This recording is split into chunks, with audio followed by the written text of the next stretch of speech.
పాపం చేసేవాడికి నాకు దైవ దర్శనం వచ్చిందంటే అబద్ధం. తప్పులు చేసేవాడికి నేను దేవుని దర్శనాన్ని చూశానంటే ఇది పక్కా అబద్ధం. అరే, పాపం ఉన్నవాడు దేవుణ్ణి చూడలేడు, అసలు పాపం ఉన్నవాడు దేవుణ్ణి ఎరుగను లేదు. అరే, పాపం ఉన్నవాడు నువ్వేట చూస్తావు దేవుణ్ణి? పాపం ఉన్న వ్యక్తి దేవుని ఎలా చూడగలుగుతాడు? ఆయన పరిశుద్ధుడు, ఆయన నీతిమంతుడు, ఆయన పాపము లేనివాడు, అంత పరిశుద్ధుడు. పరిశుద్ధుల్లో కూడా ఆయన గురించి ఏమని రాయబడిందంటే అతి పరిశుద్ధుడు.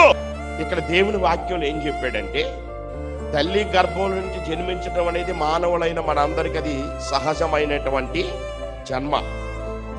యేసు రక్తములో కడగబడటం అనేది చాలా శ్రేష్టమైనటువంటి జన్మ.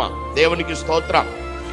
యేసు రక్తములో కడగబడిన మీరు, దేవుని బిడ్డలుగా పిలువబడుతున్న మీలో ఏముండకూడదంటే పాపము, ఆజ్ఞ అతిక్రమము అనేది మీలో ఉండకూడదు అన్నాడు.